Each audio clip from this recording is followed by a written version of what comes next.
Beliau itu kan kiai tasawuf, kiai tarekat. Tapi penampilan beliau kan seperti biasa, tidak pakai surban, tidak pakai jubah. Itu kenapa? Kita semua udah tahu siapa beliau. Gede Pasek.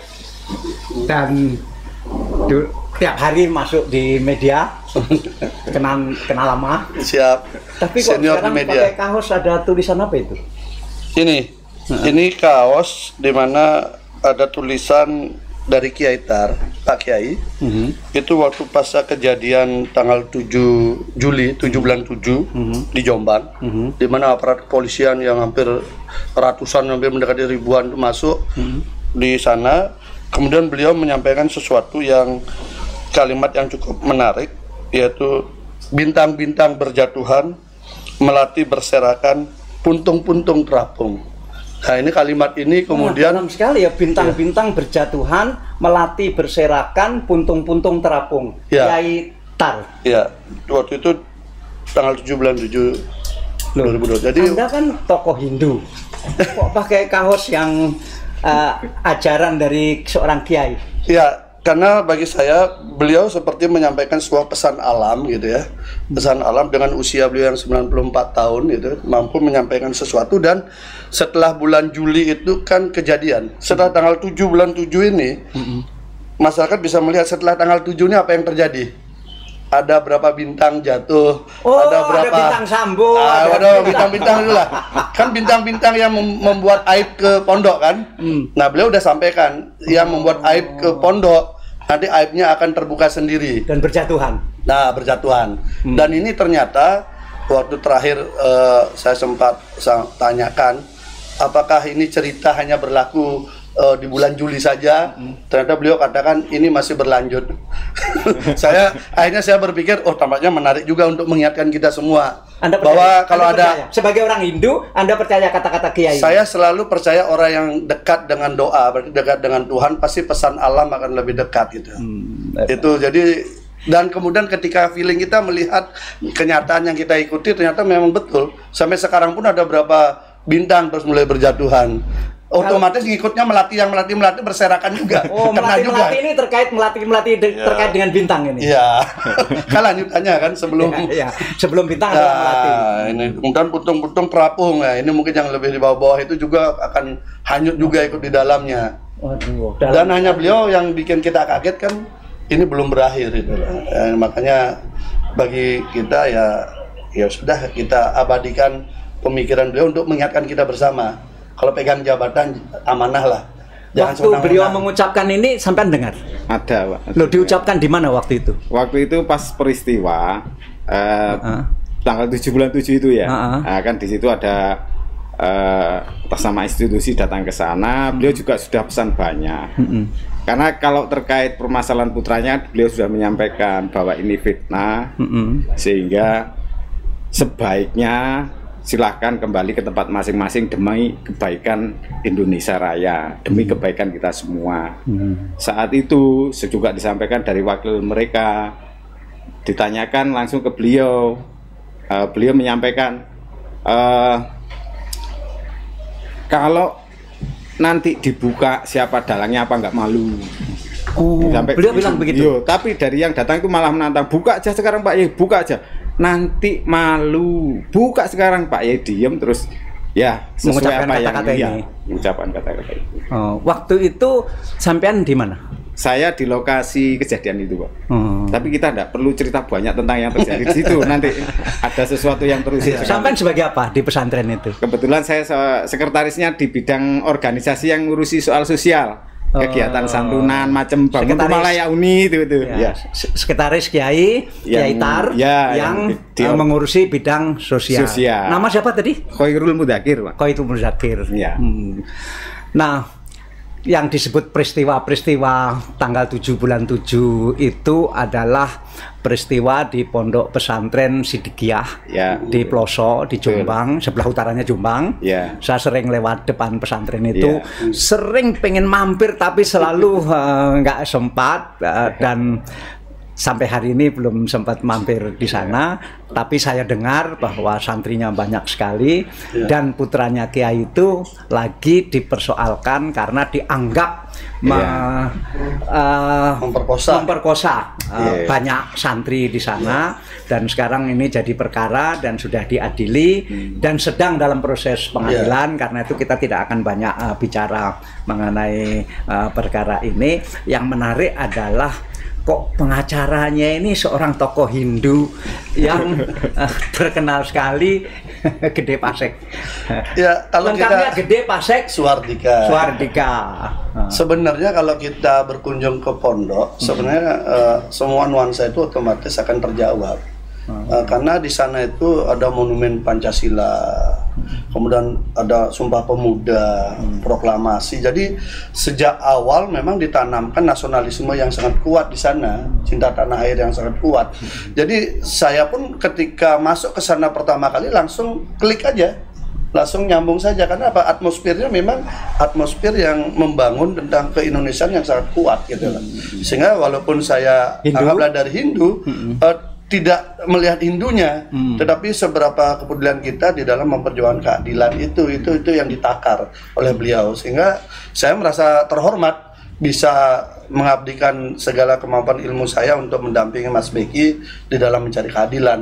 Dan memang kita temukan sebenarnya sangat gampang, masyarakat tuh lihat aja di Google, di searching apa berita awalnya. Awalnya itu kan belasan, puluhan santri di bawah umur itu dinaikkan, kemudian distempelkan predator. Otomatis kalimat ini menghipnotis banyak masyarakat untuk membenci, karena memang dunia ini kan dunia paling dibenci oleh masyarakat kan. Apalagi anak-anak. Apalagi anak-anak di bawah umur itu sangat dibenci. Nah, kemudian akhirnya mendapatkan tekanan dari berbagai elemen, termasuk lembaga-lembaga kita, dari KAI, Komisi Kejaksaan, Kompolnas, LPSK, semua. Ternyata akhirnya ketika berlanjut kasusnya sampai akhirnya hari ini di sidang, itu hanya tunggal korbannya. Hanya satu orang, usia 20 tahun waktu kejadian, dan hari ini 25 tahun. Peristiwanya pun masih diperdebatkan ada atau tidak. Nah, artinya apa? Antara berita yang begitu masif di peradilan opini menuju ke peradilan yang sebenarnya, gapnya sangat jauh.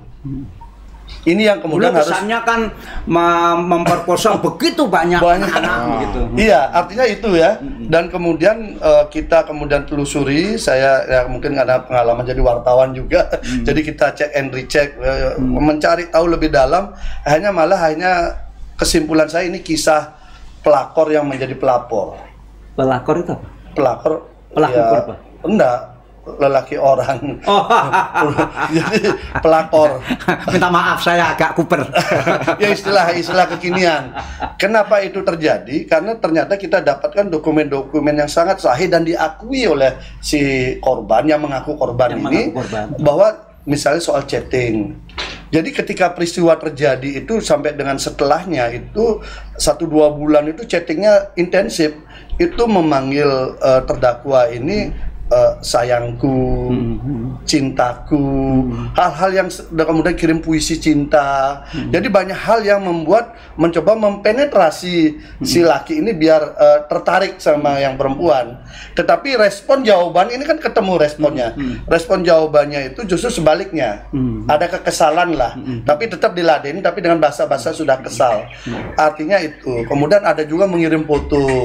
Yang cewek ini ngirim foto, nanya puasa sayang, saya kemarin ke Kudus. Jadi sesuatu yang sebenarnya tidak layak untuk dilakukan oleh seorang korban pemerkosaan. Dan ini diakui. Jadi bukannya chatting ini nggak diakui, chatting ini diakui di sidang. Si wanita itu jadi saksi di pengadilan. Iya, saksi pertama kan. Itu kemudian yang kedua ada surat juga kronologis yang dibuat oleh beliau. Dia akui juga di sidang. Itu pertama menceritakan pengalaman pacarannya yang sebelumnya dengan pacar sebelumnya. Dia menangis di situ mengadu ke terdakwa. Kemudian ada kalimat yang paling menarik yang terakhir penutupnya. Dengan bahasa Jawa kurang lebih bahasanya, saya minta maaf saya bersedia untuk menjadi istri Mas Beki. Mas Azal di situ ditulis. Artinya apa? kan nggak ada korban pemerkosaan seperti itu gitu loh. Itu jadi kisah-kisah ini membuat kita tergelitik. Haruskah seorang Mas Beki yang selama ini dibutuhkan oleh banyak orang ya? Karena kegiatan beliau ini kan banyak. Misalnya di RSC dan RSTMC, beliau ini mengabdikan diri membantu masyarakat tidak mampu atau siapapun dia berobat gratis. Oh, terkenal kalau itu. Ya, gratis loh. Kemudian bahkan dia menyiapkan kendaraan khusus untuk mencari orang-orang sakit di pedesaan yang pedalaman. Khusus untuk dibawa ke sana, kalau nggak sembuh dibawa ke rumah sakit dan dibantu pembiayaannya. Itu satu. Kemudian yang kedua, beliau juga membantu orang-orang janda-janda tua yang ditinggal keluarganya, itu disangoni ini kan tiap bulan. Oh, itu terkenal. Nah, artinya kegiatan sosialnya begitu banyak. Belum lagi kemudian beliau harus bertanggung jawab untuk kegiatan mengembangkan pabrik rokok. Tapi kan antara tujuan dan kegiatan sosial kan memang tidak ada hubungannya. Artinya kan begini, begitu banyak orang berharap dengan peran beliau. Hari ini beliau harus kemudian di dalam penjara. Ini kaitannya dengan apakah layak ditahan atau tidak ditahan. Begitu banyak orang berharap kegiatan itu beliau bisa hadir untuk membantu banyak orang. Kemudian beliau harus ditahan dengan kasus seperti ini. Gitu. Kalau misalnya beliau memang melakukan layaknya predator ya, banyak santri di bawah umur rasa banyak, silakan. Tapi kan problemnya kan tidak begitu. Di dakwaannya hanya satunya ini pun juga ada chatting mesra, ada surat, ada ini, sehingga kita apa ya? Kok haruskah begini gitu loh? Apalagi kemudian terakhir dituntut dengan sangat tinggi sekali 16 tahun. Oh, 16 tahun. 16 tahun itu 12 tahun pasalnya, 4 tahun tambahannya karena ada 2 kejadian. Ini kemudian membuat kita berpikir, haruskah hukum kita dibuat seperti ini? Artinya begini loh, satu pun tidak ada ruang membuat Mas Beki itu istilahnya di dalam hukum itu faktor memperingan. Nggak ada, 1 hari pun nggak ada. Padahal faktor memperingan itu misalnya gini, berlaku sopan di dalam persidangan itu pun sudah memperingan. Kemudian memiliki banyak tanggungan yang harus karena dulu nggak pernah mau menyerah itu. Nah, ceritanya itu bukan tidak mau menyerah. Status DPO itu kan dilabelkan ketika Mas Beki melakukan gugatan pra peradilan. Oh. Kenapa melakukan gugatan pra peradilan? Karena diambangkan status tersangkanya. Kan kalau nggak keliru sudah pernah SP3 kan ya? Iya, sudah pernah kasus SP3. Jadi sering Mas Beki ini langganan. Kalau kasus A nggak kena, lanjut kasus B. Kan lama-lama jengkel juga kan, warga negara diperlakukan seperti itu kan jengkel juga. Dan setiap kasus itu di SP3? SP3 dihentikan tanpa alasan yang jelas. Kemudian yang terakhir ini malah kebalikannya. Dari melapor nggak pernah diperiksa.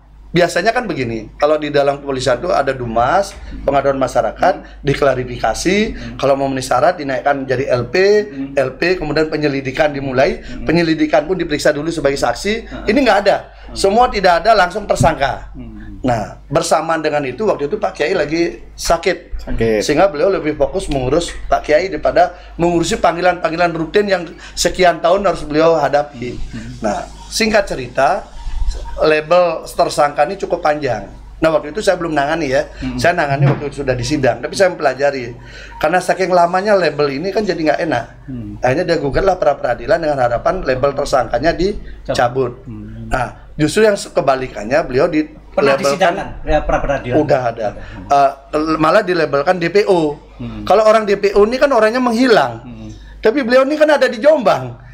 Dan punya aktivitas biasa. Bagaimana orang aktivitas biasa dilabelkan DPO? Ternyata ini adalah satu rangkaian cerita untuk sebelum pondok itu diserbu. Kesannya jadi begitu. Akhirnya keluarlah cerita ini dari Pak Kiai kan. Jadi kalau pengacara bilang begitu, pondok itu diserbu. Kalau polisi yang bilang penangkapan begitu. Kalau penangkapan terbukti tidak ditangkap kok. Enggak. Mas Beki tidak ditangkap. Ini harus clear ya. Mas Beki tidak berhasil ditangkap oleh polisi. Polisi yang hadir tidak berhasil menangkap polisi. Tapi Pak Kiai sudah menyampaikan, saya akan antar anak saya ke Polda. Jadi artinya apa? Malam itu Pak Kiai yang menghantarkan Mas Beki didampingi oleh polisi, tapi bukan Kapolres Jombang. Polisi yang dipercaya untuk menghantarkan itu ke Surabaya. Jadi Mas Beki menyerahkan diri. Polisi tidak berhasil menangkap. Jadi biar nggak dibalik-balik nanti ini. Padahal hari itu dramatik sekali. Dramatik dan banyak barang, jujur aja. Dramatik dan sampai orang bilang ini apa sengaja dibuat dramatik ya begitu. Orang bilang begitu. Karena tapi memang dramatis. sangat dramatis. CCTV juga pada diambil, dihapus juga. Jadi kalau hari ini kita cerita Sambo, CCTV hilang, dihapus, kemudian Kanjuruhan, CCTV hilang. Bagi saya itu sebenarnya sudah dilatih juga di Jombang gitu. Di Jombang juga sama, CCTV-nya dihapus gitu. Tapi kan ada dokumen-dokumen lain bahwa bagaimana perlakuan aparat berlebihan di sana. Karena Mas Beki ini kan bukan teroris, tapi perlakuannya kan melebihi itu. Agenda apa? Itu. Tapi akhirnya sudahlah, pelakunya kan sudah berjatuhan. Kewenangan yang dilakukan itu. Waktu itu saya mengikuti live yang dibuat para santri kelihatannya. Jadi ada live streaming. Jadi saya ikuti, pengen tahu, kan tegang sekali, tegang sekali sampai saya sesama orang dari pesantren, ini ada apa ini begitu, tinggal tegang sekali saya ikuti, luar biasa. Dari pagi jam 8 sampai jam 1 malam loh itu.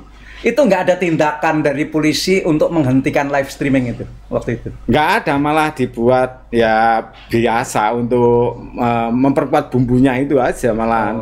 Padahal faktanya tidak seperti itu. Saya bikin itu kak seakan-akan sudah dibawa, ternyata itu bukan. Jadi cukup banyak sandiwara. Berapa tahun jadi santrinya Kiai Tar? Saya sejak tahun 86. Lama ya, udah lama, dari kecil saya tahu persis di sana. Kapan kenal? Saya nggak kenal, kalau teman-teman Hindu saya sering, karena saya sering mengantar bantuan itu semacam rumah layak huni itu kan sasarannya multi agama, Pak. Kebetulan di Bali. Tidak pandang agama. Iya, di Bali kebetulan 2 tahun ini ada suaminya bedande, istrinya janda lama, ditinggal sendiri, rumahnya tidak layak, kita bangun sehingga kenal adat-adat orang Hindu. Tahun ini juga teman. Saya lihat ada semacam paguyuban santri-santri Kiai Tar yang ada di Bali ya. Ada.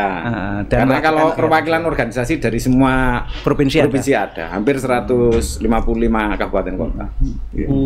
Nah, jadi Pak Gede ini mulai kapan jadi pengacaranya? Pas mulai sidang. Bukan sejak awal ya. Bukan sejak awal. Mungkin kenapa tetap, apakah nggak sulit memahami dunia pesantren? Apapun ini kan yang dibela ini kan urusan kaitannya sama pesantren. Iya, bagi saya kehidupan pondok itu bukan hal yang baru ya, karena gitu kita banyak punya teman ya, teman-teman kita kan banyak dari santri ya semuanya. Di Jakarta kan banyak, kita udah bergaul dulu cukup erat, termasuk juga Mas Anas kan isinya juga kan dari pondok pesantren Kerapia. Jadi kita udah terbiasa melihat dunia pesantren juga, dan kita kagumi juga bagaimana pola pendidikan tradisional khas Nusantara itu mampu mendidik orang dengan cukup bagus, dengan cara yang tradisional, tapi secara kualifikasi dia punya keteguhan bagus memegang prinsip. Ini kan termasuk prinsip kebangsaan. Ya. Dan kemudian terlebih dengan yang di pelosok itu kan begitu sidang pertama saya langsung ke lokasi. Jadi sudah pernah ke pelosok? Udah berapa kali. Begitu kejadian lah, begitu sidang pertama saya langsung ke lokasi, saya melihat di sana di mana lokasi yang didakwakan semua saya cek dulu semua. Kalau logika kita kan harus jalan bahwa bagaimana jarak dan semuanya, semua saya udah ukur itu. Karena ada cerita jam 2.30 dini hari si cewek ini katanya berangkat ke TKP. TKP ini jaraknya 30 sampai 45 menit kalau naik kendaraan. Kalau malam hari jam segitu pasti sepi kan. Nah, bagaimana dari sini ke sini? Sampai sekarang tidak terjawab. Tapi peristiwanya ada. Ini kan aneh sebenarnya. Kenapa itu harus ada? Karena untuk menambah sepertiga hukuman. Jadi ada pasal 65 itu untuk menambah sepertiga hukuman dari hukuman induk apabila dilakukan beberapa kali. Jadi dibuatlah satu peristiwa lagi tambahan. Tapi peristiwa ini menjadi mentah. Kenapa? Ada 3 nama yang dicatut di dalam peristiwa itu. Abdul Basit, ada Edwin, ada Aji. Apa itu? Nama-nama orang disebutkan ini terlibat ketika si korban ini, yang mengaku korban ke TKP. Bisa jadi saksi maksudnya. Nah, saksi. Disebutkan dalam dakwaan. Tetapi ketika di sidang semua membantah, nggak ada peristiwa itu. Nah, tapi ditemukan orang itu, 3 orang itu. Iya, kita hadir di sidang. Satu dihadirkan oleh JPU, yang 2 kita berjuang menghadirkan. Nah, karena tiga-tiganya hadir. Karena itu ada di dalam dakwaan dan diceritakan juga oleh saksi, diakui oleh saksi korban. Akhirnya kita cross check semua, nggak ada itu. Untuk apa saya jam 2.30 mengantarkan ke sana? Itu logis. Dan sampai sekarang pun saya tidak pernah mengantar yang bersangkutan. Nah, itu satu, yang naik motor. Yang dibilang melihat chat ancaman itu juga mengatakan nggak pernah. Saya nggak pernah kejadian itu. Apalagi yang terakhir yang katanya menjemput, menerima beliaunya datang, nggak ada. Jadi bagaimana 3 nama dicatut dalam dakwaan, Tapi kemudian ketika dihadirkan mereka mengatakan tidak ada. Nah, haruskah kemudian itu dihukum 16 tahun? Ini yang saya bingung. Sebagai mantan ketua Komisi 3 itu kita bingung juga lihat hukum kayak begini. Jadi ini mantan ketua Komisi 3 DPR yang sekarang terkenal sekali, pada zaman itu juga terkenal. Dan kalau tadi ada disebut nama-nama Anas, itu maksudnya adalah Anas Urbaningrum. Iya. Dan ini adalah sahabat terbaiknya. Sebentar lagi keluar lagi. Itu juga korban kriminalisasi juga. Kalau padahal kan korban dikibuli lah sama beliau. Kalau ini korban kriminalisasi. Move on. Beliau juga move on. Sekarang ini beliau ketua umum partai baru, Partai Kebangkitan Nusantara. Partai Kebangkitan Nusantara. Iya. Yang lumayan masuk 18 partai yang lagi verifikasi. Ini baru saya lihat, baru satu partai yang ketua umumnya orang Hindu. Iya. Atau ya orang Hindu. Ada memang? Belum. Berani. Ya kan Nusantara kan. Kalau Nusantara kita udah nggak memandang perbedaan lagi. Yang kita pandang Nusantara itu satu. Pak Gede Pasek ini sudah ketemu langsung dengan Yai Tar? Sudah berapa? Yai Tar ini nama lengkap beliau? Muhammad Mokhtar Mukti. Muhammad Mokhtar Mukti. Ya. Sudah berapa kali? Sudah berapa kali. Ya. Seberapa beliau merasa bahwa aduh ini anak saya yang saya cita-citakan jadi kiai utama di situ sekarang dijadikan tersangka dan ditahan. Seberapa beliau masgul terhadap itu? Kan begini, Mas Beki ini kan figur yang cukup disenangi oleh banyak masyarakat. Jadi dibutuhkan dan banyak juga disenangi oleh banyak pihak karena beliau suka musik, beliau suka mobil-mobil bagus, betul, suka otomotif, kemudian dia suka membantu kesehatan, pengobatan gratis, kegiatan sosial bedah rumah, kemudian juga membantu janda-janda yang ditinggal keluarganya, itu rutin dikasih bantuan, dan juga dia seorang bapak yang baik dari 4 anak. Padahal kalau dilihat, saya kan sempat bicara dengan Mas Beki, kalau Mas Beki mau, dia kan masih punya jatah untuk punya istri. Tidak mesti harus memperkosa orang yang dengan profil seperti itu gitu loh. Tapi beliau kan tidak lakukan. Cantik beliau, ya? Cantik. Ya di FB ada itu. Ini mungkin ini mungkin satu-satunya korban orang yang mengaku korban diperkosa tapi eksis di medsos. Dia bikin di FB, dia bikin dengan ini menyampaikan sesuatu. Sampai hari ini. Sampai hari ini.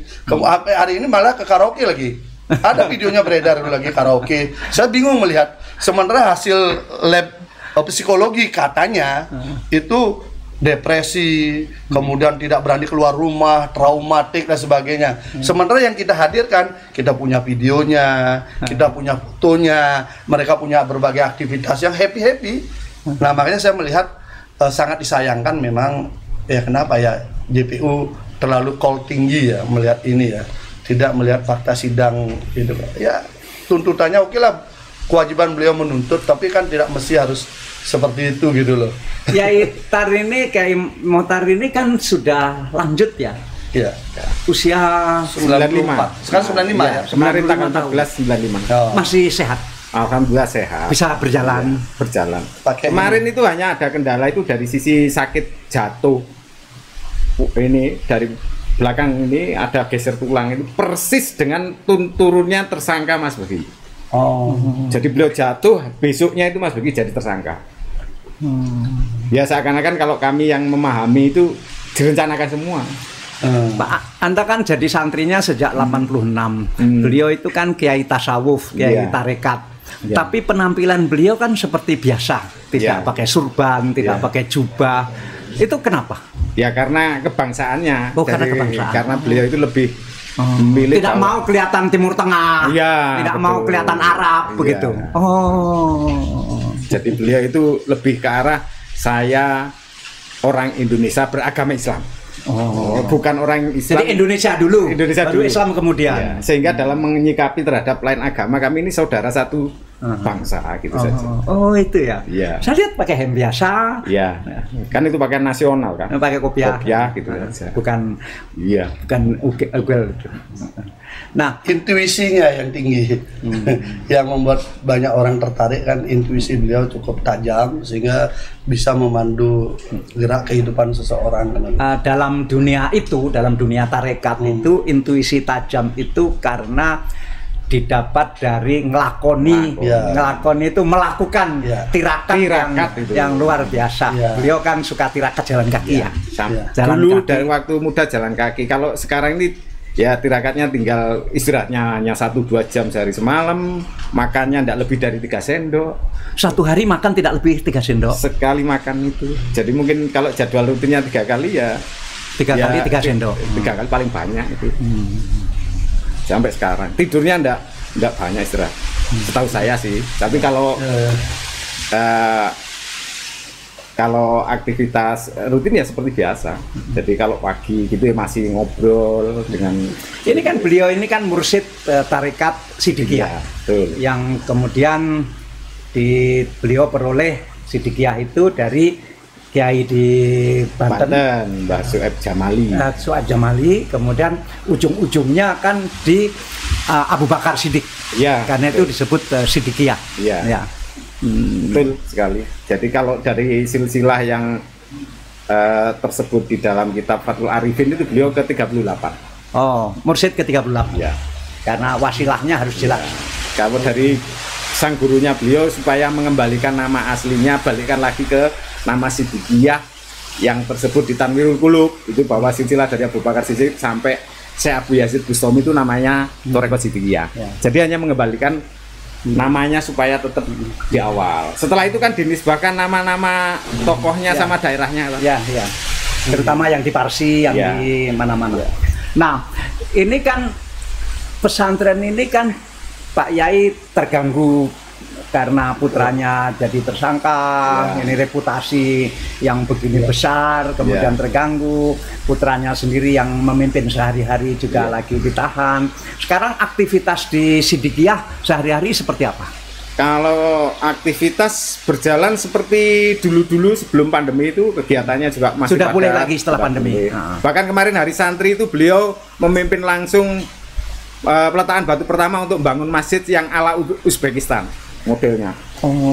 Oh, masih terus berkembang ya? Berkembang. Ya kemarin jam 10 tepat itu beliau berdoa untuk peletakan batu pertama masjid Uzbekistan. Jadi bukan ala Mekah, bukan ala Timur Tengah, tapi ala Uzbekistan. Jadi kalau secara manusiawi dengan proses hukumnya Mas Begi ya terganggu secara manusiawi. Tapi beliau kan padahal kan tahu kalau selevel mursyid itu kan bagaimana kondisi rohaninya. Tapi acara kemarin ada santunan nasional juga. Ya, dan acara santunan nasional. Rutin kalau santunan nasional tiap tanggal 17 Maulud. Nah, sekarang kan ini sudah dituntut, sudah tahap tuntutan. Dan tuntutannya cukup tinggi, yang Anda bilang kol tinggi tadi. Mas Bekinya bagaimana mendengar tuntutan 16 tahun itu? Ya, saya melihat sebenarnya yang emosi itu tim PH malah. Tapi Mas Beki, karena kan kita yang menggali fakta sidang kan, dan kemudian datang tiba-tiba Kak Yati langsung minta kol tinggi tuntutan dengan alasan satupun tidak ada faktor yang meringankan, kan kita jadi bingung juga. Tapi Mas Beki ketika mendengar itu tampaknya dia wajah tenang tapi tatapan yang tajam. Itu tatapan yang tajam tapi berusaha stabil. Malah yang saya lihat kaget tuh malah majelis hakim sama yang saya lihat wajahnya kaget dengan tuntutan tinggi begitu, karena kan tidak tidak make sense dengan fakta yang terungkap di sidang itu loh. Misalnya begini, nama-nama yang disebutkan membantah peristiwanya, kemudian ada dokumen-dokumen terbukti bahwa tidak ada itu. Bahkan terakhir yang mendebatkan tanggal 20 atau tanggal 18 kejadian, dua-duanya itu peristiwanya itu Mas Beki ada buktinya dari pihak lain, Mas Beki tidak ada di TKP. Jadi ada Facebook anggota dari Opsip membuat status di FB pada tanggal itu Mas Beki itu memimpin rapat di Hotel Isro di Jombang dan ada fotonya. Jaraknya jauh, gitu. 15 kilo lebih. Bagaimana kemudian ada peristiwa pemerkosaan di sini, sementara orang yang dibilang memperkosa sedang rapat di sini dengan banyak orang. Dan itu kita hadirkan di sidang. Makanya kita bingung kemudian. Tapi ini sudah melakukan pledoi. Pledoinya sudah.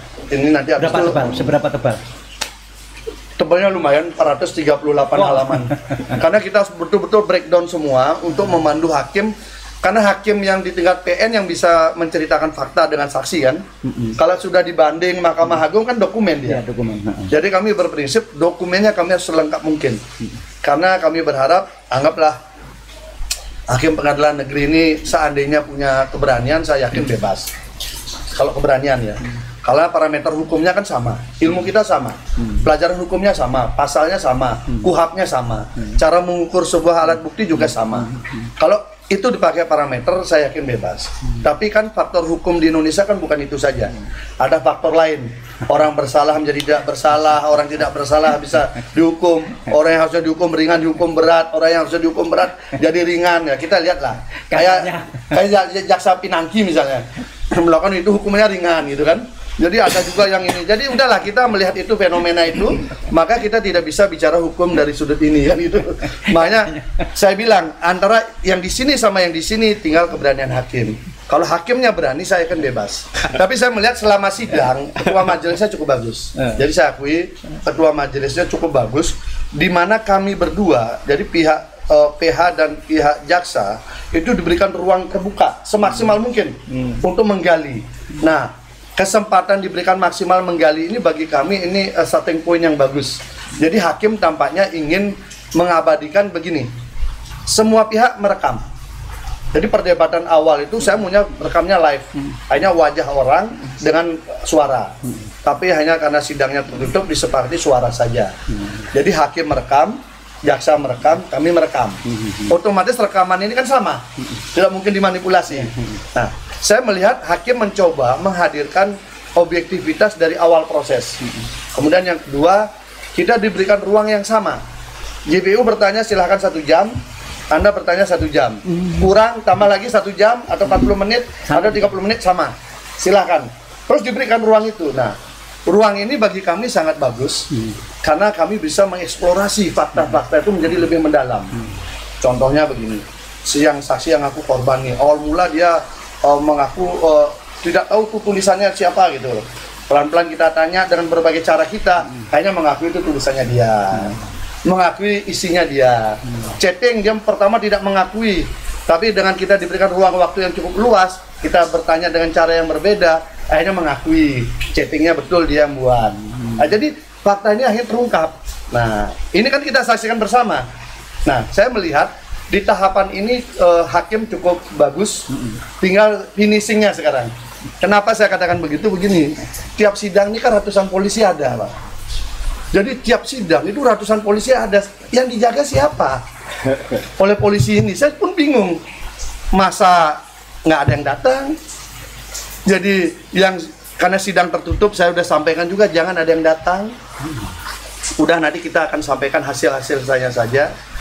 Tapi polisi tetap ratusan terus polisi ada. Ya kalau mereka kan punya prinsip jaga-jaga. Ya kan ada intel kan bisa ngukur kan, ada orang ada ini kan kita ngerti lah. Kita di pengalaman di lapangan kan ngerti. Akhirnya saya berpikir ini polisi ini kira-kira untuk menjaga keamanan massa yang mau datang atau memberikan pesan kepada majelis hakim, kamu jangan main-main loh. Soalnya ini penyidikan ini dimulai dari polisi. Apalagi ini penyidikan ada sprindiknya 3. Kasusnya Mas Beki ini sprindiknya 3. Lalu nasib 2 sprindik ini apa? Untuk laporan ini ada 2 sprindik, 3 sprindik. 2 nasibnya nggak jelas. Nah, dulu nggak dimasukkan dalam pra peradilan itu. Itu kan yang nangani yang berbeda. Ya kan biar saya nggak salah ya. Kemudian yang kedua P19. P19-nya ini totalnya ada 6. Karena bolak-baliknya itu. Sementara aturannya bolak-balik itu maksudnya polisi mengirim ke jaksa, jaksa ngasih catatan kurang lengkap dibalikkan lagi ke polisi, dibalikkan bolak-balik itu maksudnya begitu. 6 yang kita tahu katanya lebih. Nah, itu kan urusannya mereka berdua. Dan kemudian ada aturan kalau sampai 3 kali, saya kira seluruh jaksa, polisi, penyidik tahu lah. Seluruh jaksa, penyidik seluruh Indonesia tahu, termasuk jaksa agung, hakim, mungkin dia tahu semua. Bahwa kalau udah 3 kali kasus sudah SP3. Ini kasus ini tidak. Tetap running ya itu kan. Nah, akhirnya yang kemudian dari penuntut umum sebenarnya sudah bagus. Penuntut umum yang lama ya, catatan-catatannya bagus karena dia meragukan ini Jombang melakukan visum gitu misalnya. Visumnya 3 kali surat visum dari Jombang, semua pro justisia, kan meragukan jadinya kan, karena ada hasil berbeda satu. Dimintalah visum ulang di rumah sakit di Surabaya, Bayangkara. Artinya kan mau cari pembanding. Artinya langkah P19-nya jaksa ini benar, tapi ditolak oleh pelapor. Oke, itu. Yang kedua, mungkin karena begitu ada usulan lagi, coba pakai lie detektor. Kayak Sambo kan pakai lie detektor. Pakai lie detektor. Oke. Si tersangka ini, terdakwa sehari ini, Mas Beki, saya mau lie detektor, tapi berdua ya. Nah, di dalam peristiwa lie detektor yang kita tahu, biasanya korban yang paling semangat, terdakwa atau tersangka ini yang mengelak, karena pelaku kan. Ini kebalikannya. Mas Beki minta silahkan lie detektor, tapi bareng-bareng biar ketahuan siapa yang bohong. Ini yang menolak. Artinya apa? P19-nya JPU sebenarnya waktu itu sudah bagus. Sayangnya menolak, tapi kasusnya tetap dibawa ke pengadilan. Ini yang jadi aneh gitu loh. Berarti ada kekuatan di luar itu yang menekan, kan begitu. Saya nggak bisa cerita tentang tukang cat lagi lah. Jadi ini fakta. Jadi dokumen-dokumennya otentik dan orang-orang semua bisa nguji. Coba sekarang tanya semua JPU. Kalau misalnya 3 kali bolak-balik P19, apa tindakan yang dilakukan? Pasti SP3. Nah, tanya juga penyidik, kalau saya 3 kali bolak-balik, apa yang dilakukan? Pasti SP3. Lah ini 6 kali lebih, kok berlanjut ke pengadilan? Nah inilah kisah yang hari ini kita sedang tonton ini. Kalau di mata santri Pak, seberapa santri terganggu oleh peristiwa ini? Kalau peristiwa ini kan sebenarnya sudah lama, jadi berusaha itu memangkas nama baik Mas Beki ini dengan pola-pola fitnah ini. Makanya kami ini keyakinannya kami pesantren ini kuat bahwa ini fitnah gitu loh. Cuma detail jelasnya terbukti di fakta sidang yang disampaikan Pak Pasek ini kami baru paham. Karena menurut pandangan kami itu sudah tidak mungkin terjadi di situ. Sejak kapan fitnah-fitnah itu mulai dibangun? Kalau dari sisi Mas Beki sendiri itu sebenarnya dari kecil. Oh iya? Iya, masih kecil itu pernah dituduh ngintip orang kamar mandi, dilaporkan ke beliau sampai dihukum. Padahal tidak terjadi. Yang hukum siapa? Pak Yai? Pak Yai kan, karena begitu ada laporan tanpa diusut. Karena kan laporannya kan ada ini langsung dihukum, itu sudah kecil, dibully nama baiknya itu. Tapi ujung-ujungnya ya di saat ini saat semua mau dianggaplah orang sukses ini kan ya, dari semua sisi kan pengaruhnya juga kuat. Seberapa sukses sih sebetulnya Mas Beki itu Pak? Kalau pandangan kami sih ya luar biasa ya, karena tapi waktu dekat ini dari mulai kan punya banyak perusahaan ya, cuman kan kalau Ferrari ya punya Lamborghini, sekarang kan nggak ada kan itu. Jadi lebih banyak hasil usahanya ini diarahkan ke pembangunan dan kegiatan sosial. Sehingga bagaimana hubungan Mas Beki dengan istri muda beliau? Ya otomatis kurang baik karena memang istri muda bapaknya maksudnya. Ya karena yang sumbernya itu dari istri muda itu.